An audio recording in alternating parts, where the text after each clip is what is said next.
Welcome to Rapid Ridge Farms, where we do things like our grandparents used to. From the way we raise our animals to the simple and delicious recipes we make. We love building community through food and agriculture. Here's what's happening at the farm. You know they're laughing at me. Look at this big summit putting on these weights. I'm recording you. Did you talk to your sister last night?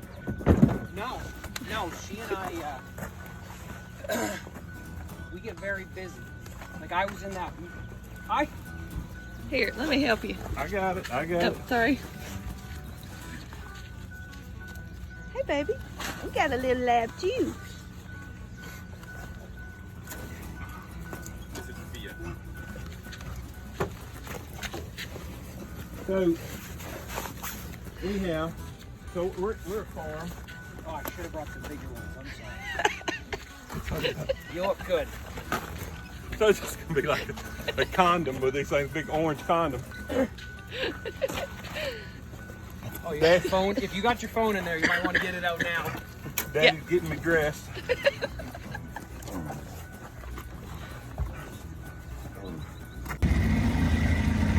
Here we go, Maine Lobster boys. We're fixing to go on an adventure.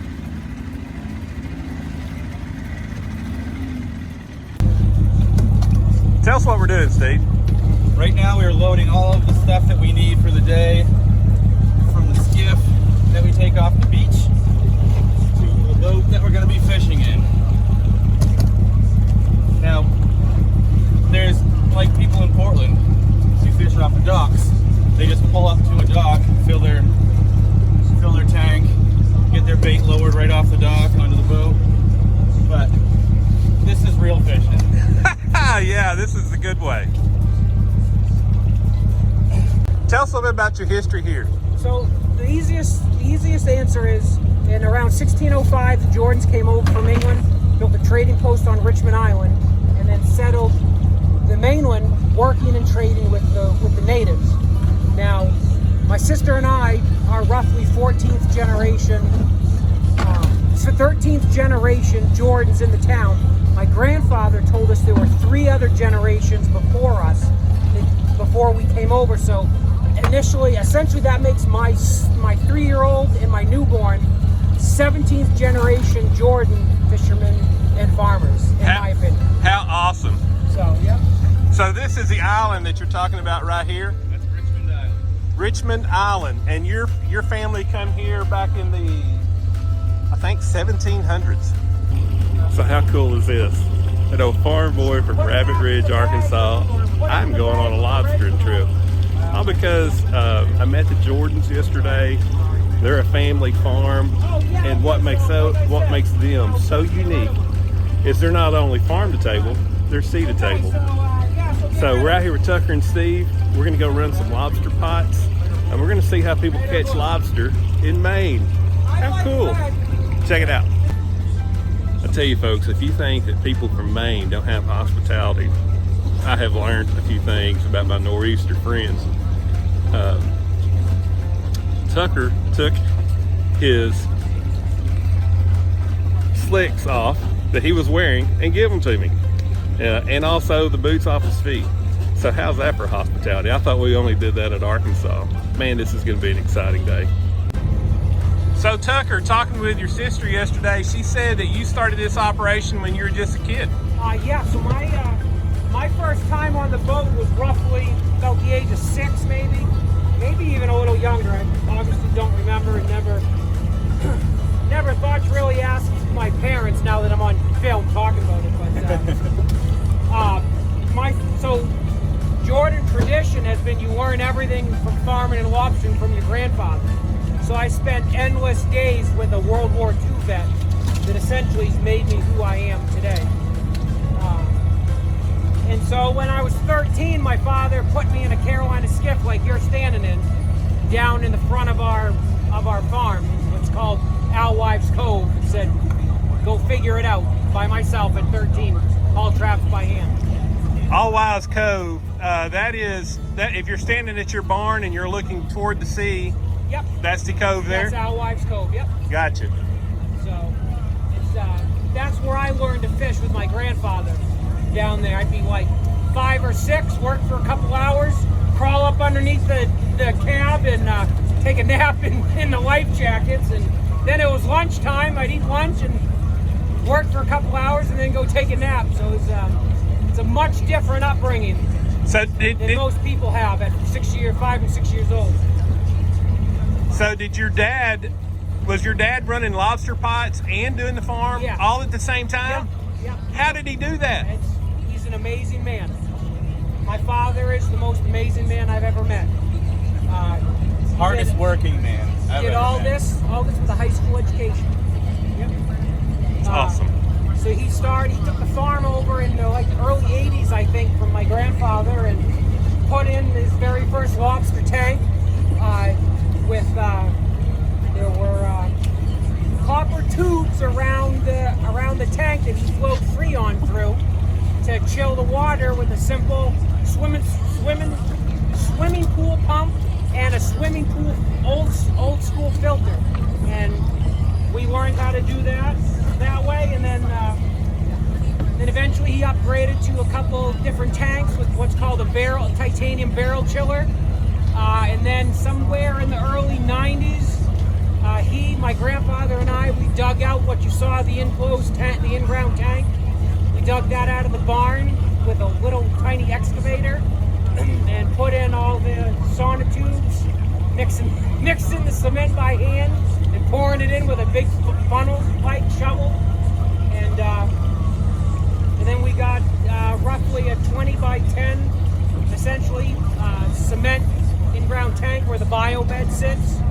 And one day when he left the farm for a couple hours, they started taking the tank apart and understanding how it works, and built my first tank in St. Louis, Missouri. So you also go across the country putting in lobster tanks? Yeah, I've done several, one in St. Louis and one in Austin, Texas, and I wish there were different means and they were still running, but one guy that played junior hockey with, Ryan Shilley, awesome friend, he and his dad's swimming pool plastering business took off, so it made no sense to maintain a tank and sell lobsters. And then the other guy I went to high school with in Austin, Texas, we got all up and running, and the U.S. government asked him to go jump out of airplanes in Afghanistan, so we had to close that one down. So I would absolutely love to meet the next person to build a tank. I'd love to build a tank, 1 or 2 tanks a year, and use it as a chance to go visit a different part of the country and make some money. So what does the water temperature need to be in a lobster tank? So there's two theories. There's a warm water theory, and then there's a cold water theory. We run between 38 and 42 degrees, so you need a 5-ton condensing unit, single phase we have at the farm, and a 5-ton chiller barrel to chill all that water down to 42 degrees and maintain it when it's 100 degrees outside. So it's really nothing except you need to have what I call proprietary technology, the bio bed, which is an old school system on how to eat the ammonia. The lobster expels ammonia out of its gills, out of its lungs, if you will, and it turns into nitrite and then nitrates. And you got to have the biosystem to eat and break all that down. Okay, Steve, tell me. These are bait bags.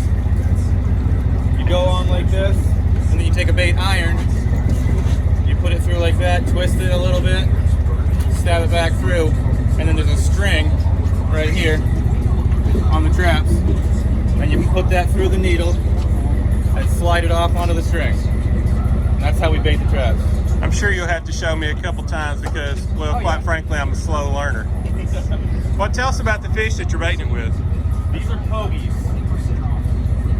They're an oily, dark fish. They tend to spread the oil around and attract lobsters a little better. These are redfish heads. They're probably one of the best baits that you could use, but they're expensive. Gotcha. So you have a mixture of both baits? Yep. Yeah, right now we're putting 2 of each in each bag. Okay. All right, well, I'm gonna quit filming here, and I'm gonna help you do some bait bagging. Keep hauling, or are we gonna go to the next one? Hauling.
First lobster.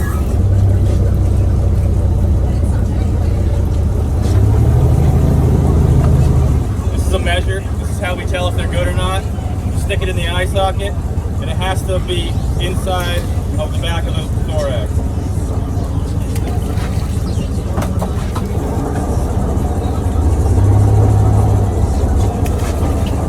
You take the old bait out. Grab an iron.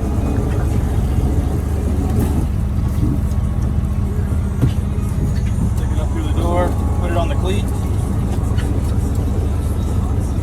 That back on. Slide it back.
This boat's specifically made for lobstering.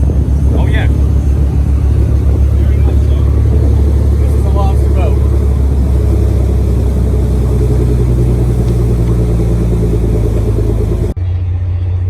So here's the interesting thing about this operation is that not only, you know, is the Jordan family farming and growing all these vegetables, of course they're also harvesting lobsters.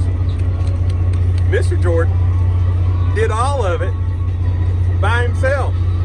That's an incredible amount of work. To be able to come out here and lobster and then keep your crops and everything going, it's that's happening on the farm. I can't imagine it. Hard-working folks, check that out. Holy cow. Thanks for watching our video. If you want to see more videos like this, subscribe to our channel. Just click on the subscribe button so you won't miss out on what is happening at the farm. You can also follow Rabbit Ridge Farms on Facebook and Instagram.